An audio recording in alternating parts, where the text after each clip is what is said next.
it would come as a surprise. The secure communication system transmitting to the Ohio-class U.S. submarine fleet would be the first to receive the command. Patrolling both the Atlantic and Pacific Oceans, they are undetected.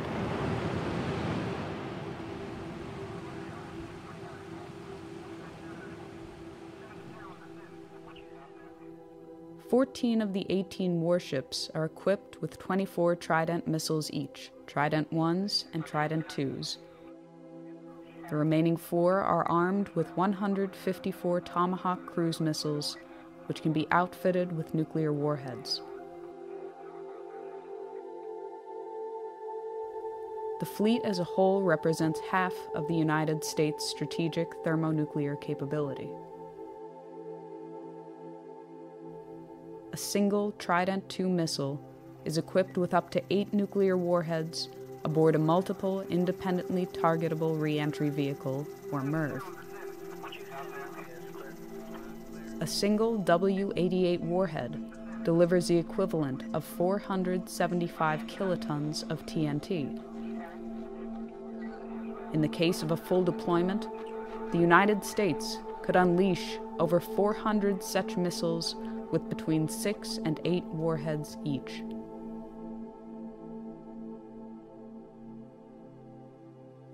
From the time of launch, it can take less than 10 minutes for an SLBM to reach its target, or as little as 5 minutes if it is flown on a depressed trajectory.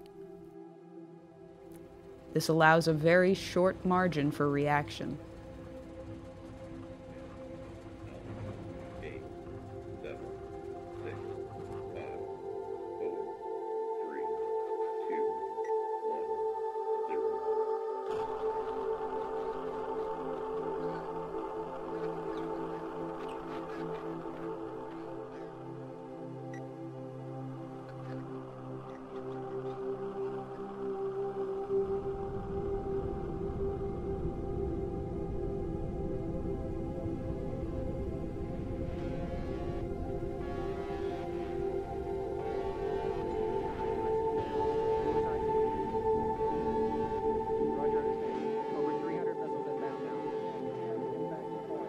Early warning radar systems in Russia, China, and elsewhere immediately detect the missile plume.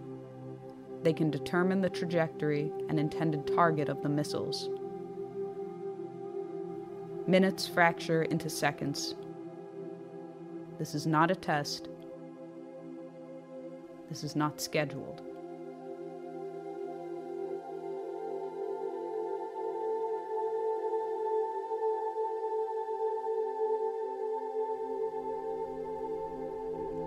Russian nuclear command and control systems, carried over from the Soviet era, leave little time to opt out or delay a full-fledged response.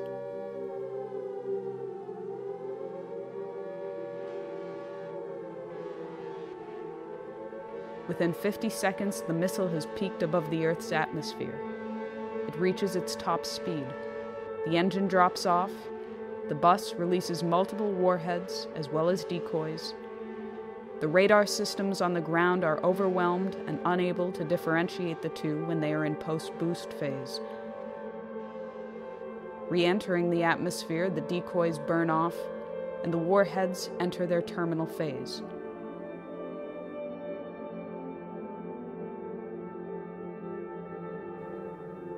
It will be less than 180 seconds before they touch down.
that goes off in full in the first shot. Now you have in the submarines, you have the warheads you have not yet discharged. Those go along the way as a second wave. After that, you're pretty much out of weapons. After which, most everybody is dead. Most logistical systems are dead, non-functional. You have a situation where the effect of this kind of firing creates a continuing effect which may go for several years. Now, instead of having one bomb, which is really it's a nuclear super bomb with thermonuclear implications. Now, imagine you have the same kind of thing or less, and you have not one big bomb. You have a whole barrage of such things. The exchange involves Russia. It involves China, which has a very significant thermonuclear arsenal. It implicitly involves India. It involves the United States. It involves the extermination virtually of Western Europe.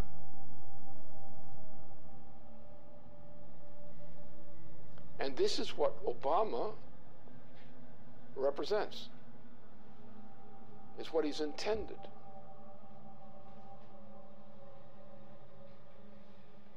This is the end of civilization.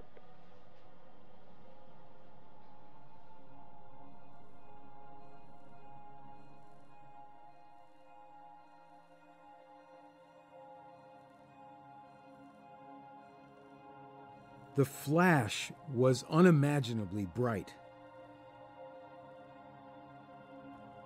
As the rain fell, the wind grew stronger and stronger, and suddenly, probably because of the tremendous convection set up by the blazing city, a whirlwind ripped through the park.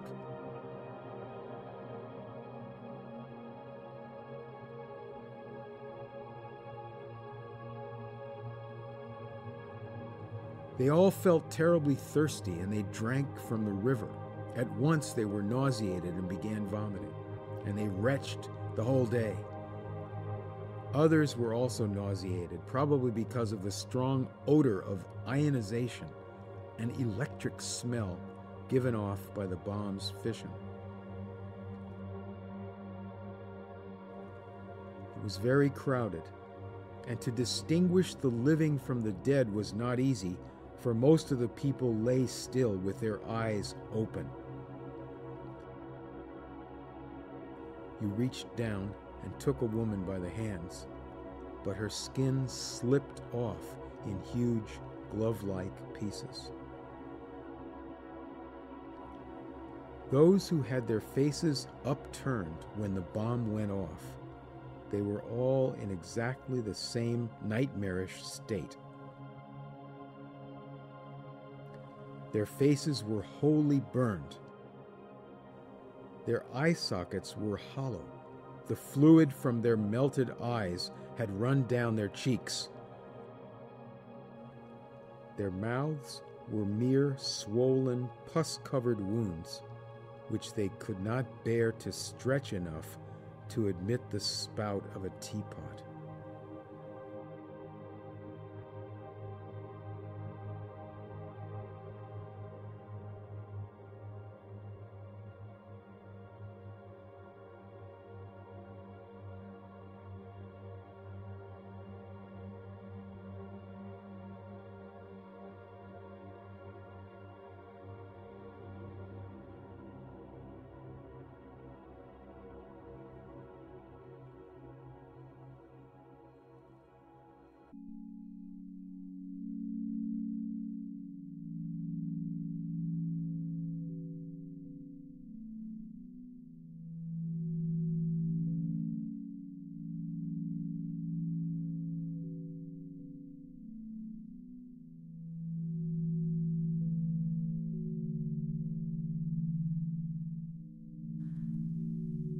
The current world population is 7 billion persons.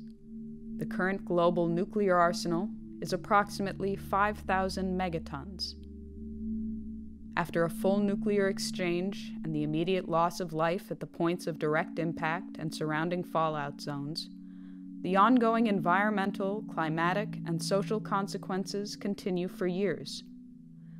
The dust and soot picked up from fires, burning cities, and other target sites has been compared to a volcanic eruption, but far more long-lasting. A regional nuclear conflict, employing only 0.3% of the global nuclear arsenal, would potentially result in 1 to 5 million metric tons of black carbon that would be spewed into the Earth's atmosphere.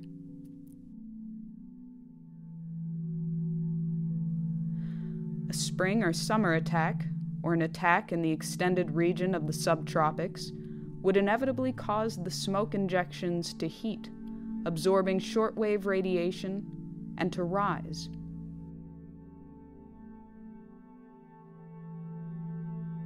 Within a week, what is not washed out immediately in black rain has risen through the troposphere and into the upper stratosphere, where it will remain for many years.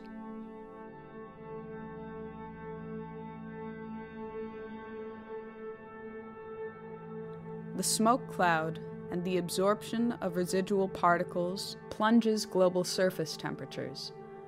While a regional nuclear exchange could result in global surface temperatures decreasing by 2 degrees Celsius, a large-scale nuclear conflict could alter these temperatures by -7 degrees or more. In the depth of the last ice age, some 18,000 years ago, the temperature difference from today was -5 degrees.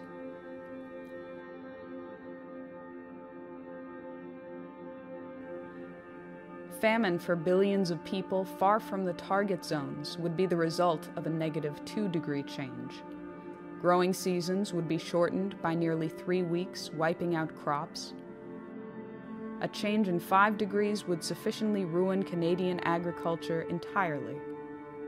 If world grain reserves were not destroyed in the initial exchange, reserves would last for 71 days, with little, if any, means of transportation.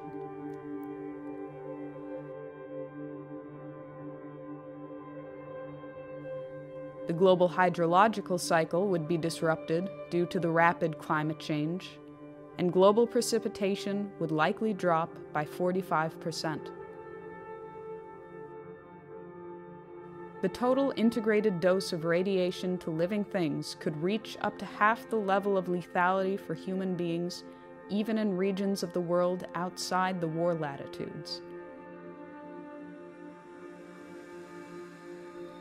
If nuclear installations were targeted, including plants, fuel cycle installations, and waste dumps, and nuclear materials were vaporized, it would create a very long-lasting impact on survivors.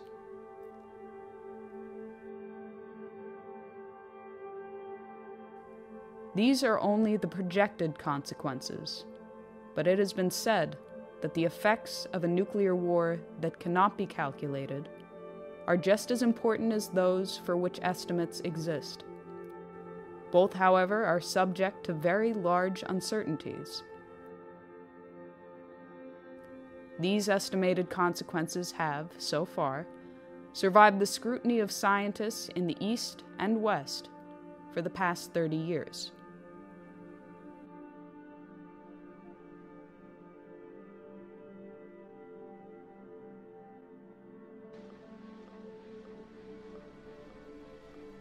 This is a full-scale commitment to an attack on the entire Eurasian continent, especially the Asian side. And it's a military operation with a full panoply of every kind of weapon for essentially a nuclear warfare capability, with all components, submarines, various kinds of ships, a vast accumulation of U.S. troops in that whole region, with auxiliary side in. You're looking at World War III, and nothing less than that.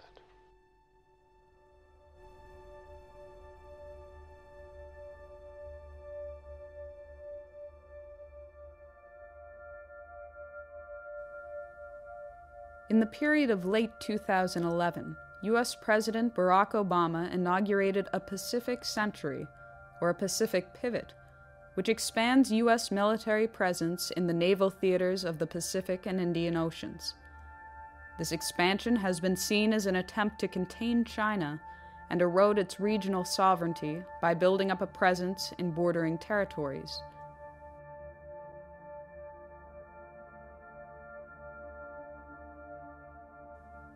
Barack Obama's rebalance to the Pacific includes plans that would take effect over the coming years to station 4 littoral combat ships in Singapore, to obtain increased U.S. access to the Australian naval base at Perth, and increase troop levels at Darwin to 2,500 troops. There are also plans to expand troops in South Korea to 28,500, to expand troop presence in Guam, the Philippines, Japan, and to maintain the forward deployment of U.S. aircraft carriers in that theater. China has responded to increased U.S. presence in the Pacific with the Area Denial Anti-Access Strategy, Chinese military measures to keep adversaries out of strategic territory bordering their country, in particular the East China Sea. In addition, the Pacific Strategy also includes a missile defense shield, which would be on the soil of South Korea, Japan, and Australia, targeting Asia and the Middle East. As a response to what was seen as an Asia-Pacific arms race, Chinese press indicated that to improve its security, China would upgrade its nuclear weapon capability. They would also develop offensive nuclear-powered submarines with ballistic missile capabilities sufficient to break the interception capability of the U.S. missile defense system. In the spring of 2012, there was further warning that an overarching missile defense system would force China to change its long-held nuclear policy, that China would revisit its policy of no first use and, if threatened, would consider an offensive nuclear strike. We've begun a review that will identify our most important strategic interests and guide our defense priorities and spending over the coming decade. So here's what this region must know. As we end today's wars, I have directed my national security team to make our presence and mission in the Asia-Pacific a top priority. As a result, reductions in U.S. defense spending will not, I repeat, will not come at the expense of the Asia-Pacific. My guidance is clear. As we plan and budget for the future, we will allocate the resources necessary to maintain our strong military presence in this region.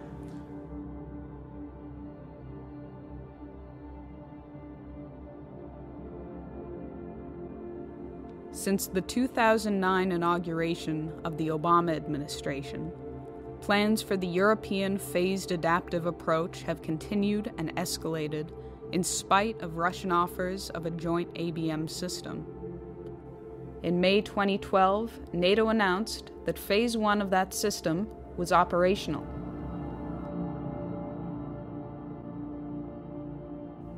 Phase 1 includes the deployment of ballistic missile defense systems along the perimeter of Russia. As part of Phase 1, the United States has deployed a missile defense radar to Turkey. As of March 2011, an Aegis ship with BMD capabilities was deployed to the Mediterranean Sea, where it currently maintains a presence. An agreement was reached with Romania to host a U.S. land-based BMD interceptor site.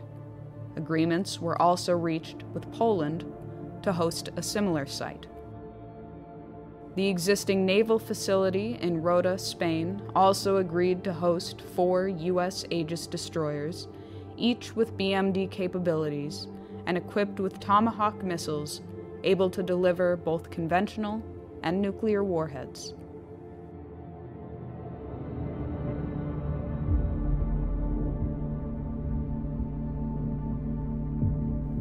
Responding to the inauguration of Phase 1, Chief of the General Staff of the Russian Armed Forces, General Nikolai Makarov, warned that while a joint U.S.-Russia development of a BMD system was an option that should be pursued, the continued buildup of a BMD system on Russia's border was seen as a threat to Russian security and a provocation.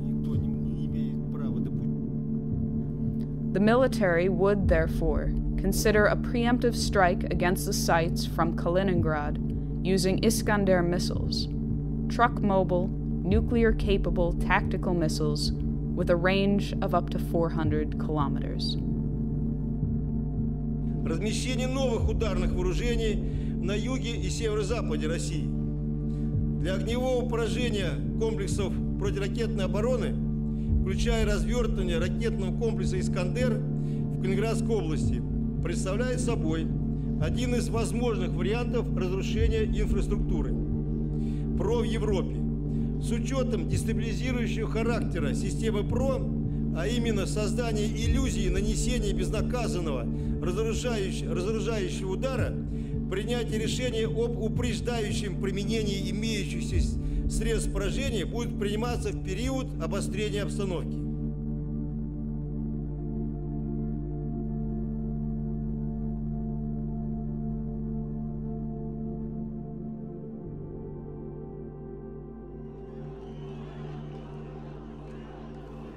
It was demonstrated at Brussels early in February 2012 that while Russia and China abstained from giving their support to UN Resolution 1973, they would forcefully draw the line on Syria and implicitly on Iran. That future interventions or regime change operations in violation of the United Nations' professed commitment to defend the sovereignty of all independent states would no longer be tolerated and would be countered by force if necessary.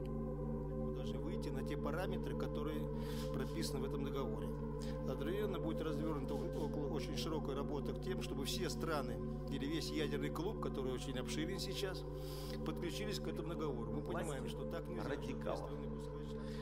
Я уже не говорю, что в какой-нибудь момент такие действия, которые подрывают государственный суверенитет, могут закончиться вполне себе такой полноценной региональной войной. И даже, никого не хочу пугать, с применением ядерного оружия.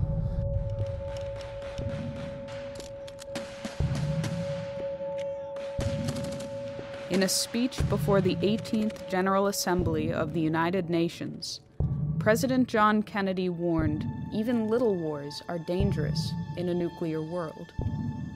Today it has been through the hardline preventive actions taken by the U.S. Joint Chiefs of Staff and the Russian military and political leadership that have held back the tides of a threatened international conflict. Simultaneous with these delays, the economic conditions in the transatlantic have deteriorated to the point of imminent breakdown, while the Eurasian region has enjoyed relative prosperity in comparison.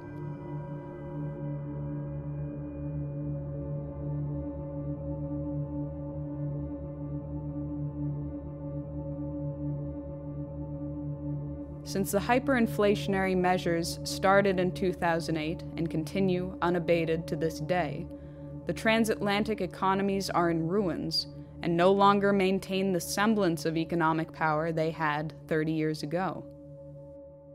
Similarly, NATO no longer maintains the military power it had during the Cold War.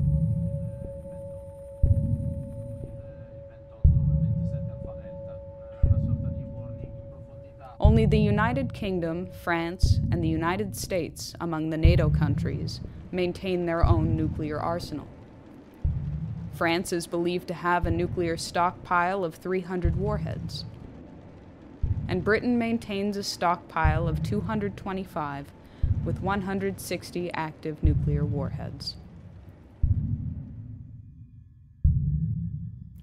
Britain, France, and the United States, after their cooperative mission to eliminate the Libyan head of state, are currently the most emphatic to end the regime of Bashar al-Assad in Syria, despite the line drawn by Russia.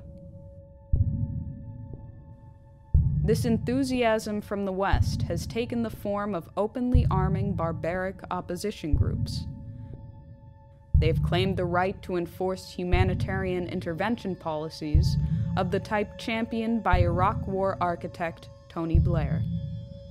And from the United States, President Obama is escalating the propaganda campaign to establish the pretext for a full-fledged U.S.-led military intervention into Syria and beyond. That a red line for us is we start seeing a whole bunch of chemical weapons moving around or being utilized. That would change my calculus. That would change my equation. If world war were the intention, a Middle East attack would immediately engage the world powers of Russia and China. Inevitably, the United States would employ the greatest assets of its nuclear arsenal. The trajectory of a ballistic missile launched from the Pacific Ocean or Atlantic Ocean, the normal patrol areas of the Ohio-class submarine, would most likely cross China or Russia, assuming the target to be somewhere in the Middle East or Asia in general. This has two significant implications. First, the U.S. would have to inform Russia or China of its intentions prior to initiating a strike from a submarine, if either of those two nations was not the intended target, which blunts the effectiveness of the strike. Second, the launch acts as a datum for the submarine itself. If the launch platform is also carrying nuclear weapons, the effect of launching a missile makes the entire submarine and its nuclear payload more vulnerable. Assuming that other nations have been informed of an intention to launch a strike from a ballistic missile submarine, this may afford a nation an opportunity to actually destroy the submarine. For these two reasons, it is unlikely that any U.S. president will execute a non-nuclear strike from an Ohio-class submarine on strategic deterrent patrol.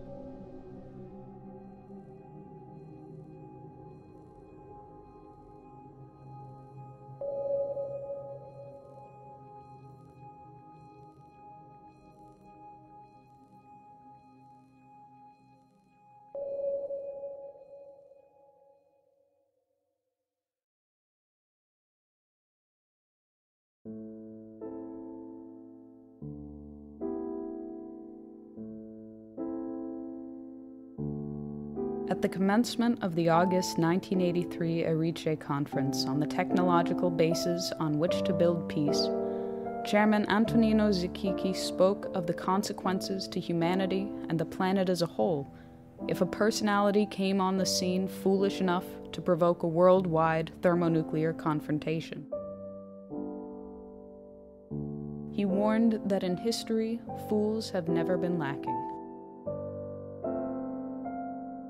Sooner or later, in 10, 20, or maybe 100 years, a fool will come forth. When the fool appears on the scene, mankind will find itself with hundreds of millions of dead, with the ozone layer destroyed by 50%, with the average temperature of the planet lowered by at least 7 degrees, with an enormous amount of radioactivity about, and with mountains of ashes instead of the vast treasures accumulated in centuries of laborious and intelligent activity in all parts of the world. When dealing at the level of thermonuclear war, these decisions ultimately fall to the personalities of the heads of state involved.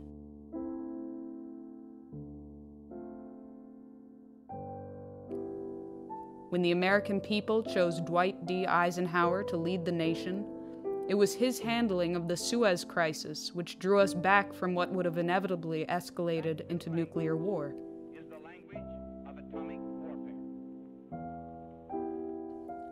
When the American people selected John F. Kennedy to be Commander-in-Chief, it was his commitment to survival and progress and peace that guided his hand in dealing with Soviet Premier Nikita Khrushchev in Cuba, in Berlin, and in securing a nuclear test ban treaty.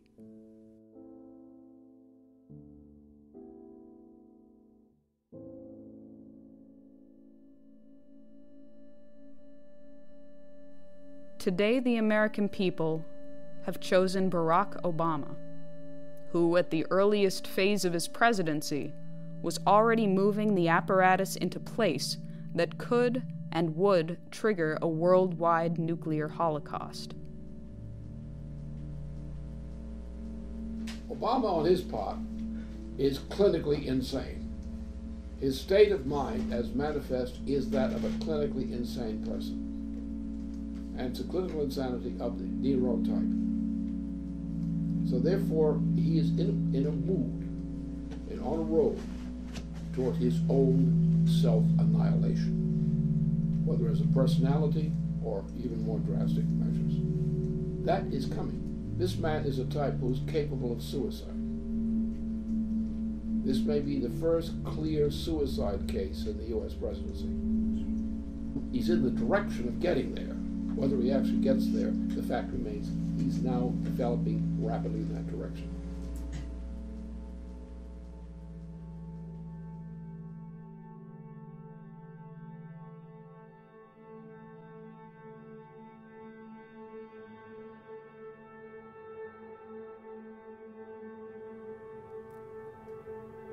The American people will soon go to the polls to decide the next President of the United States. Recent estimates and reports indicate that the United States military, in particular the U.S. naval capability, will be at its peak deployment capacity in the coming months before elements are retired, phased out, or cut from the budget.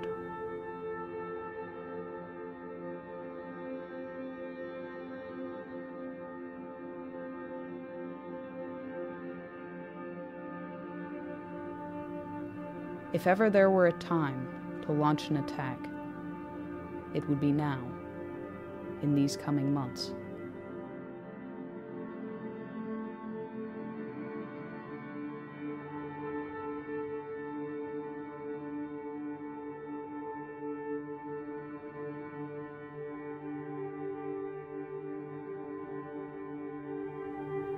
If ever there were a time to prevent such an attack, it would be now, before the consequences of the November 6 election.